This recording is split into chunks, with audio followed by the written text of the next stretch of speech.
오늘 주신 하나님의 말씀은 레위기에 있는 두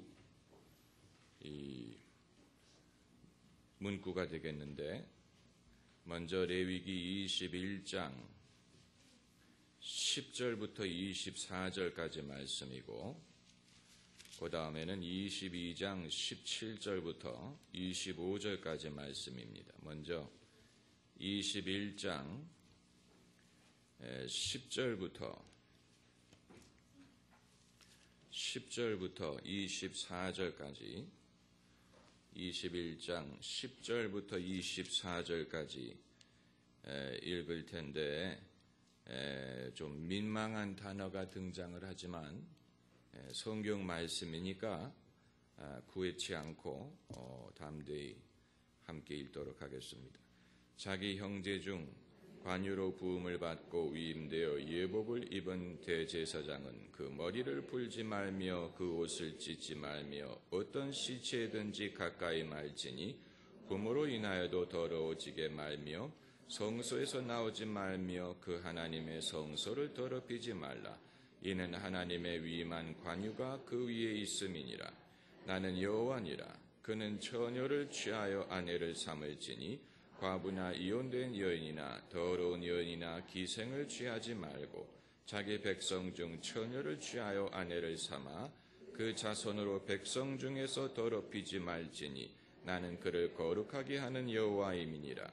여호와께서 모세에게 일러 가라사대 아론에게 고하여 이르라. 무릇 너희 대대 자손 중 육체에 흠이 있는 자는 그 하나님의 식물을 드리려고 가까이 오지 못할 것이라.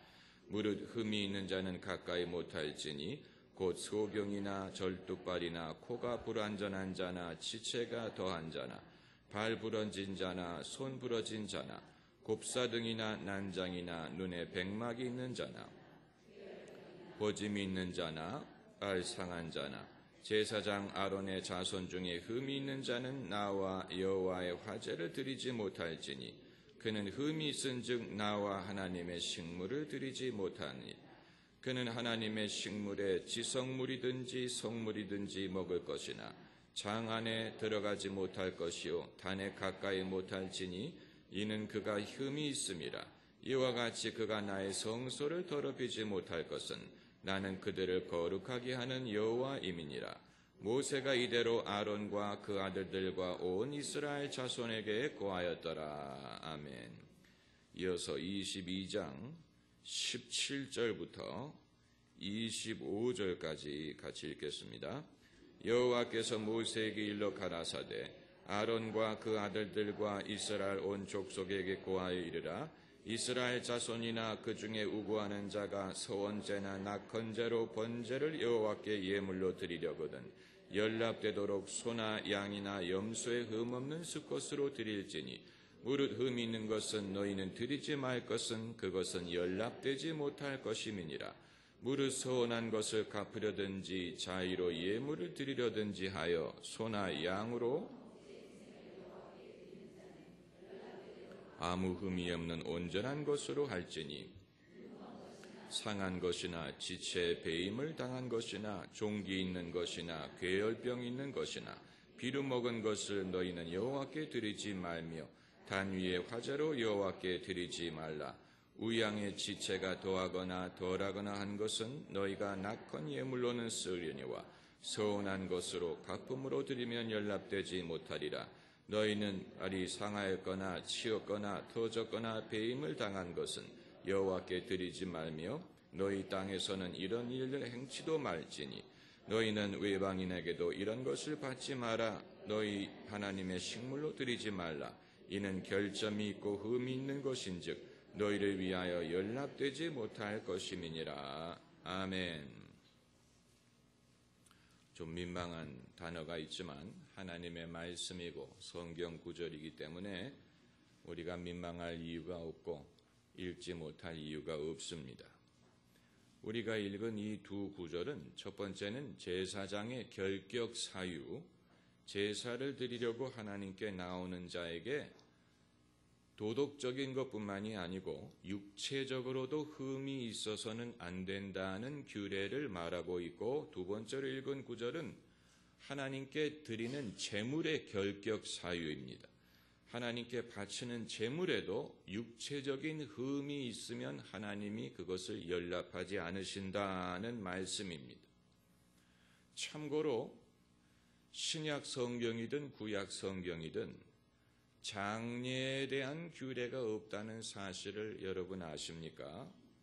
성경을 보면 누가 장례를 어떻게 치루었다는 언급이 별로 없고 그냥 누가 죽었다, 누구를 장사했다는 언급은 있지만 장례 예식을 어떤 식으로 했는지 또 어떤 식으로 치러야 하는지 하나님이 거기에 대한 규례를 일체 말씀하지 않으셨습니다. 레위기처럼 복잡한 여러 가지 규칙이 많이 나오는 책에도 장례 예식에 대한 규례는 전혀 찾아볼 수가 없고 신약 성경도 마찬가지입니다. 신약 성경에 이 사람이 죽었을 때 애통했다라는 언급도 있고 또 장례했다라는 말은 있습니다. 나인성 과부의 아들이 죽었을 때라든가 또 나사로가 죽었을 때라든가 스테반이 순교했을 때라든가 예수님이 운명하셨을 때라든가 그들이 장사를 지냈다는 말은 있지만 성경 어디에도 장례 예식을 이런 식으로 거행하라라는 규례가 없는 것을 우리가 발견합니다. 오히려 제사장의 경우에는 죽은 자를 가까이 하게 되면 몸을 부정하게 한다는 말씀이 오늘 본문에 있습니다. 21장 1절을 보면 백성 중에 죽은 자로 인하여 스스로 더럽히지 말려니와 하는 말이 있고 21장 11절에는 어떤 시체든지 가까이 말지니 그 말은 제사장이 장례를 집례하지 않았다는 얘기입니다. 그러니까 누가 장례를 집례했는지 알 수가 없습니다. 제사장이 하지 않았고 선지자가 했을 것 같지 않고 그 당시의 장례는 그냥 민간인이 성도들이 했던 것으로 추측이 됩니다. 그럼 어떻게 하라는 얘기냐? 풍속대로 했을 것이라고 봅니다. 그리고 빨리 했을 것이라고 생각이 됩니다. 왜냐하면 더운 지역이기 때문에 사람이 운명하고 나면 금방 썩기 시작합니다. 그렇기 때문에 운명한 그날로 장례를 치른 것으로 보입니다.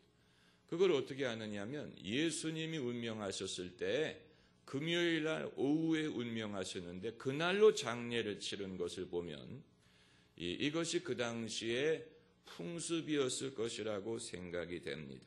별다른 종교 예식이 없이 그냥 가족들 위주로 장례를 치루었던 것으로 봅니다. 이것은 죽음 앞에 상당히 담담한 태도를 취한 것을 볼 수가 있습니다.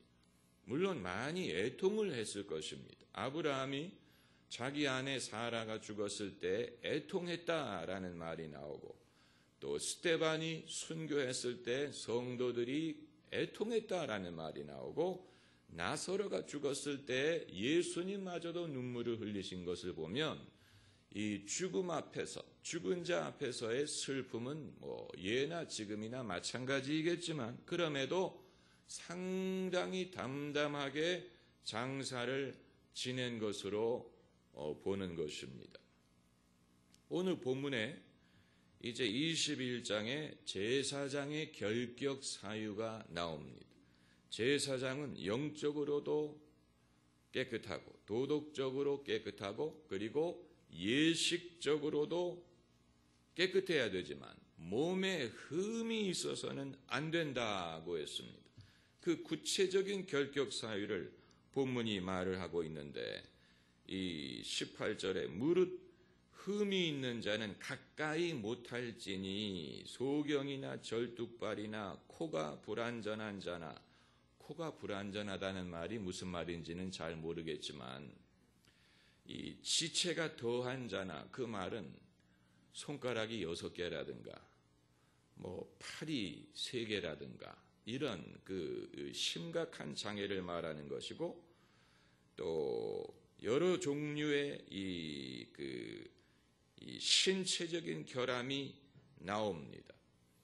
이 장애, 신체적인 장애를 오늘날처럼 장애우를 존중하고 장애에 대하여 관대하려고 애쓰는 문화적인 관점에서 보면 충격적입니다. 그러나 우리가 알 것은 오늘 본문에 하나님이 주신 말씀은 일반 삶에서, 사회생활에서 그들을 차별한다든가 그들에게 어떤 손해를 주는 그런 것을 말하는 게 아니고 오로지